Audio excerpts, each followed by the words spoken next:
అందరికీ నమస్తే అండి. ఆంధ్రప్రదేశ్ రాజకీయాల్లో ఒక కొత్త మలుపు తీసుకోబోతున్నాయని మనం చెప్పొచ్చు. ఎందుకు ఈ విషయాన్ని ఇలా మాట్లాడుతున్నామంటే, తెలుగు తమ్ముల్లో ఒక అలజడి మొదలైంది. సో, ఈ అలజడి ఎలా మొదలైంది? ఎందుకు మొదలైంది? అసలు ఈ అలజడికి గల కారణం ఏంటి? అసలు ఈ అలజడి ఏంటి అంటే, నారా లోకేష్ గారికి డిప్యూటీ సీఎం పదవి ఇవ్వాలి. సో, తెలుగు తమ్ములు కోరుకుంటున్నట్టుగా నారా లోకేష్ గారికి డిప్యూటీ సీఎం పదవి ఇచ్చే అవకాశం ఉందా? ఉంటే ఎంత మేరకు?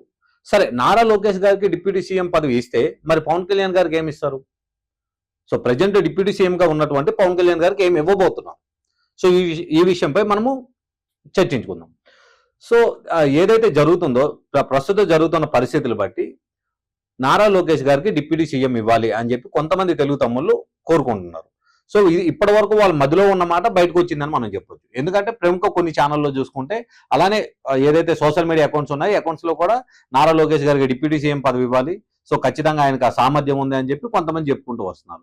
సో, అసలు ఈ బీజం ఎక్కడ పడింది? నారా లోకేష్ కి డిప్యూటీ సీఎం ఇవ్వాలనే బీజం అది ఎక్కడి నుంచి వచ్చింది అని అంటే, ఒక 2 వీక్స్ బ్యాక్ ఏబిఎన్ ఛానల్ ఎండి గారు రాధాకృష్ణ గారు వీకెండ్ కామెంట్స్ బై ఆర్కే అనే ఆర్టికల్లో ఇలాంటిది ఒకటి చెప్పడం జరిగింది అనమాట. ఎలాంటిది అని అంటే, పర్టికులర్ గా ఆయన డిప్యూటీ సీఎం ఇవ్వాలి అని కోరుకోలేదు కానీ నారా లోకేష్ గారికి పార్టీలో కానీ ఇటు వస్తున్న ప్రభుత్వంలో కానీ కొంచెం తక్కువగా చూస్తున్నట్టు అనిపిస్తుంది.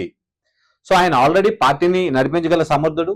సో, రానున్న కాలంలో ఏదైతే 2029 జరగబోయే ఎలక్షన్లోన సో ఆయన పార్టీని అధిరోహించాలి లేదా ఆ పదవిని అధిరోహించాలి అని అంటే సీఎంగా సో ఇప్పుడుకున్న పరిస్థితులు బట్టి అప్పుడు చూడరు.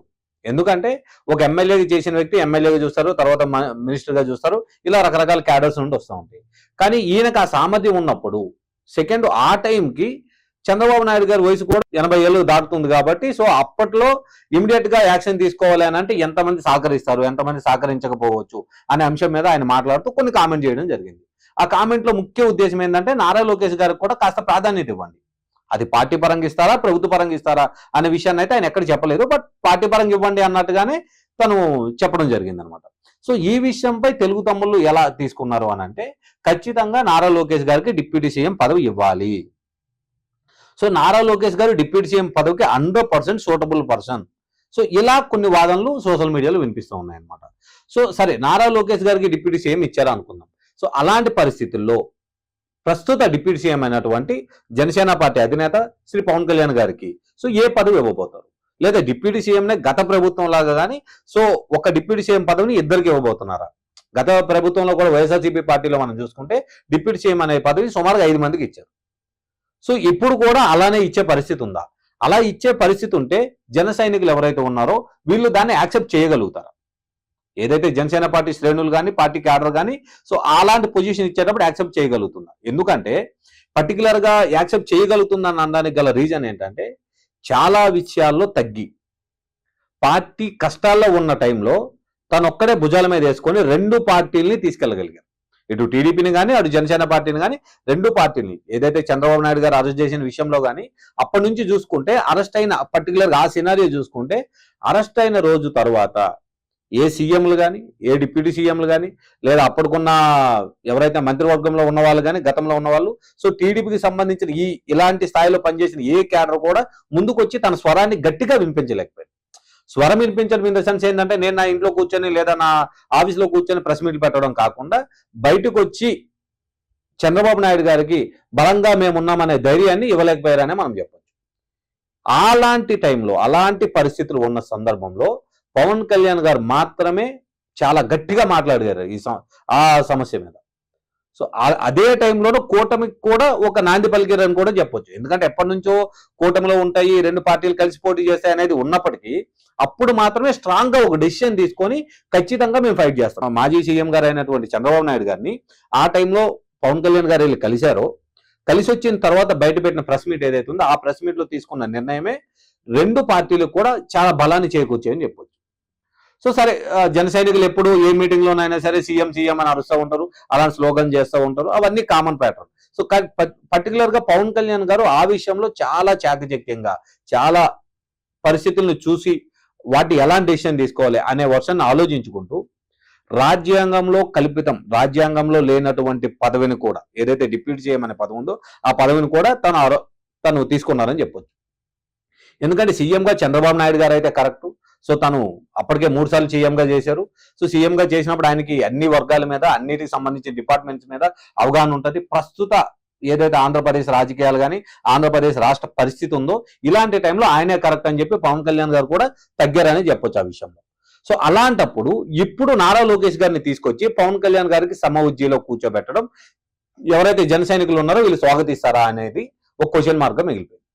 ఎందుకు అనంటే తెలుగు తమ్ముళ్ళు ఎవరైతే తెలుగుదేశం పార్టీ శ్రేణులు ఉన్నారో, శ్రేణులు కానీ పార్టీ కార్యకర్తల మధ్యలో గతంలో ఉండే ఉండొచ్చు. సో నారా లోకేష్ గారికి అలాంటి పదవి ఇస్తే బాగుంటది, లేదా అలాంటి స్థాయి ఉంటే ఆయన కూడా బాగుంటది అని ఉండే ఉండొచ్చు, కాదని చెప్పలేము. కాకపోతే ఇప్పుడు దాన్ని బయటికి తీసుకొచ్చారు. బయటికి తీసుకురావడానికి గల మెయిన్ కారణం, దానికి సంబంధించిన బీజం ఎక్కడ పడింది అని అంటే, ఈ ఏదైతే వీకెండ్ కామెంట్స్ బై ఆర్కేన్ ఏదైతే ఉందో దానికి సంబంధించి, లేదా ఆ ఆర్టికల్ ప్రచురించబడిన తరువాతే ఇలాంటి ఒక ఆలోచన బయటకు వచ్చిందని చెప్పాలి. ఏదైతే ఈ విషయం గురించి సోషల్ మీడియాలో తెలుగు తమ్ములు బాగా ప్రస్తుతం ఉన్న పరిస్థితిలో ప్రచురిస్తూ ఉన్నారు. ఎందుకంటే రకరకాల కోణంలో కొంతమంది దీని మీద విశ్లేషకులు కూడా మాట్లాడుతున్నారు. సో ఇవ్వాలి, ఖచ్చితంగా ఇస్తే బాగుంటుంది. ఎందుకంటే పార్టీ సైడ్ నుంచి అది కోరుకోవడం అనేది తప్పనేది అయితే ఎవరు చెప్పం. ఎందుకనంటే 2016లోనో ఐ థింక్ 17లోనో ఆయన ఆల్రెడీ పంచాయతీరాజ్ శాఖం చేశారు. సో మంచి మంచి అవార్డులు తీసుకున్నారు. రాష్ట్రానికి సంబంధించిన లోతడుగులన్నీ ఆయనకు తెలుసు. సో ఈ విషయం మీద మనం క్లారిటీగా చూడొచ్చు. అలానే 2019లో తను ఓడిపోయిన తర్వాత ఒక 2 years పాటు వెయిట్ చేసిన తర్వాత యువగలం అనే పేరిట పాదయాత్ర చేశారు. సో రాష్ట్రం మొత్తం తిరగకపోయినప్పటికీ, ఎందుకంటే అప్పుడున్న పరిస్థితుల్లో రాష్ట్రం మొత్తం తిరగకపోయినప్పటికీ అతనంటూ యువగలం అనే ఒక పాదయాత్రను స్టార్ట్ చేసిన తర్వాత ఒక కొత్త నాందిని పలికారని కూడా మనం చెప్పొచ్చు. ఎందుకంటే తనకు అప్పటి వరకు ఉన్న నిక్ నేమ్స్ ఇవన్నీ రకరకాలుగా ట్రోల్ అవుతున్న పరిస్థితులు అవన్నిటిని జరిపి, నారా లోకేష్ అంటే ఎలా ఉంటాడు, నారా లోకేష్ అంటే ఇది చేయగలడు, సో అలా తన దీన్ని కూడా మార్చుకున్నారని మనం చెప్పొచ్చు. అలాగే పార్టీ కేడర్లో కూడా ఒక బలమైన ఆశను నింపగలిగారు. ఎందుకంటే కాబోయే నాయకుడు ఖచ్చితంగా రేపన్న రోజుల్లో టీడీపీకి ఆశవాళ్ళైనటువంటి వాళ్ళు చాలా మంది ఉండే ఉండొచ్చు. కానీ ఆ టైంలో ఈయనే నాయకుడు అనే విధంగా తను రూపుదించుకోగలిగాడు. సో అప్పుడున్న పరిస్థితులు బట్టి ఇప్పుడు వాళ్ళు కోరుకోవడం అనేది తప్పు కావచ్చు, తప్పు కాకపోవచ్చు. కానీ డిప్యూటీ సీఎంఏ కావాలి అని అడిగిన విషయంలో సో కళ్యాణ్ గారు మొహమాటానికి కానీ ఇంకా వేరే విధంగా కానీ సరే తను ఒప్పుకుంటారేమో, కానీ మిగతా పార్టీ శ్రేణులు ఎవరైతే ఉన్నారో వాళ్ళు ఒప్పుకుంటారా? ఎందుకు ఈ విషయాన్ని మళ్ళీ ప్రస్తావించాల్సి వస్తుందంటే, ఆ అరెస్టు విషయంలో కళ్యాణ్ గారు తీసుకున్న స్టాండ్ కానీ, తరువాత ఏదైతే పార్టీ పొత్తులో ఉన్నప్పుడు ఎన్ని సీట్లు పోటీ చేయాలి, ఎక్కడెక్కడ పోటీ చేయాలి అనే విషయంలో తనకి తాను చాలా తగ్గించుకొని, పార్టీ సైడ్ నుంచి 50 సీట్లు కావాలి, 70 సీట్లు కావాలన్న చాలా వాదనలు వినిపించినప్పటికీ జనసేన పార్టీ నుంచి చాలా తగ్గించుకొని వీలైనంత వరకు, ఎందుకంటే అనౌన్స్ చేసినప్పుడు కూడా 20 సీట్లు అనౌన్స్ చేశారు. తర్వాత ఏదైతే బీజేపీ పార్టీ మళ్ళీ అలయన్స్ లోకి యాడ్ అయిన తర్వాత మళ్ళీ ఒక 4 సీట్లు దించారు. సో ఇలాంటి పరిస్థితులన్నింటినీ కూడా జనసేన పార్టీ నుంచి తట్టుకొని అప్పుడున్న లీడర్, ఎందుకంటే జనసేన పార్టీకి కూడా అప్పటికి ఆల్మోస్ట్ అన్ని నియోజకవర్గాల్లో కూడా క్యాడర్ ఉంది. అన్ని నియోజకవర్గాల్లో కూడా వాళ్ళు నిలబడడానికి క్యాండిడేట్లు ఉన్నారు. అన్ని విధాలుగా పుష్టిగానే ఉందని చెప్పొచ్చు.